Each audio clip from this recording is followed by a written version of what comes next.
We still think it's really early. Bitcoin's gold 2.0. It will disrupt gold, so its market cap has to be 10 trillion or more. Bitcoin surging to another all-time high today. This while gold fell back to its July 27th levels. Well, I think when you're looking at Bitcoin, it makes sense that this is a type of cryptocurrency, a currency that you can exchange with people more readily. You had such deep conviction to go and put a sizable amount of money, right? Most people who found Bitcoin, they either didn't have a lot of capital or they didn't have the ability to go and buy millions of dollars of Bitcoin. Why have you guys held on this entire time? There's been volatility, all this stuff. Like what has kept you guys so convicted since the very early days until today? So we still think it's really early. We think Bitcoin's gold 2.0. It will disrupt gold, so its market cap has to be 10 trillion or more because that's the market cap of gold. So Bitcoin's hovering around 1 trillion now. We still think it's at least conservatively a 10x from here. So even at 35,000, it feels like a really good buying opportunity long term, because we think at a $10 trillion market cap, we think one Bitcoin will be worth $500,000. And we think that could happen inside this decade, definitely the next 5 years. So we're hodlers at least until $500,000. And then at that point, you won't even have to sell because you can borrow off it or whatever. Right. Yeah, the thesis hasn't really played out yet. We're like 1/12 of the way there. And when we wrote that thought piece in August, Bitcoin was at 13,000. It hit, I think, 64. That was this August. This August, you know. So the story's really just playing out. It's just getting started. And when we came to, so we keynoted Bitcoin 2013. The price of Bitcoin was $130. I think the market cap was under 3 billion. 3 billion market cap. That's like a small, you know, shitcoin today. Yeah.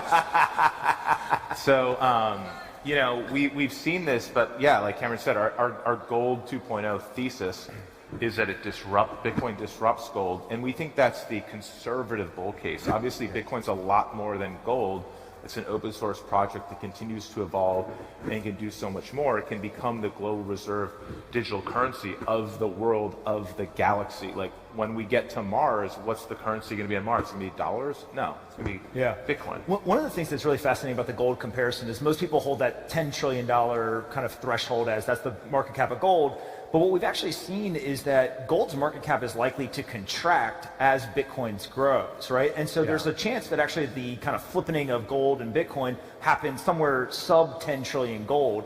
And so to your guys' point, like that likely happens in this decade if the Bitcoin thesis plays out. Yeah, and that's like small bull case, right? Like Bitcoin is software, gold is hardware. You can do so much more with software and iterate at such a faster clip. So I think 10 trillion is sort of like the conservative bull scenario. Gold likely contracts over the next 25 years. You put a probe on a asteroid with trillions of dollars of gold. I mean, there's so much gold in this universe. It's plentiful, like sand. Just on this planet, it's a little bit more scarce. It's scarce, not fixed. And a lot of people don't understand that. Bitcoin's the only fixed asset that I know of in the world, in the galaxy. It's the hardest, soundest money we've ever known. 2/3 of the gold supply has been mined since 1950. So as the price for gold goes up, people find ways to mine it. It becomes more profitable. Technology breakthroughs. Think of what's happening with natural gas in the U.S. with fracking. Now we're a natural exporter. Those breakthroughs can happen with gold. We're an oil exporter, and in 2000s they thought peak oil in the U.S. had happened, and now we export, and we have no technological breakthrough can change the supply of Bitcoin. It does not expand with an increase of demand or technology. Just doesn't happen. There's no commodity like that ever. First of its kind. So in 2013, when you guys came to the first Bitcoin conference and you were the keynote, what was that like? How many people were there? Did you guys feel like maybe we're crazy? Like what were you thinking? I would say there'd maybe be like this row. And that was it. There was like a few hundred people in the entire conference, booths, convention center combined. So it wouldn't even come close to filling up this room. Maybe, like Cameron said, the first row.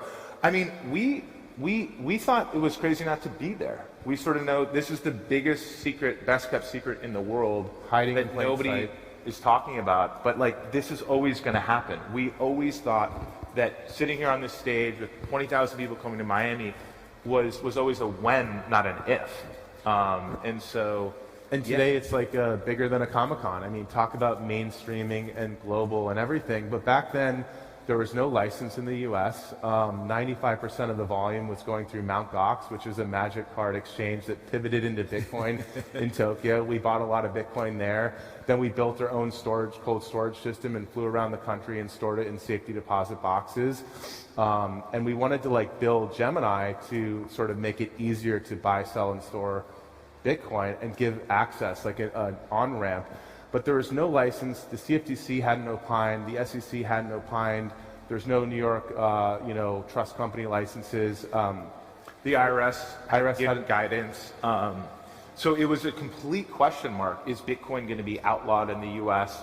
What is Bitcoin?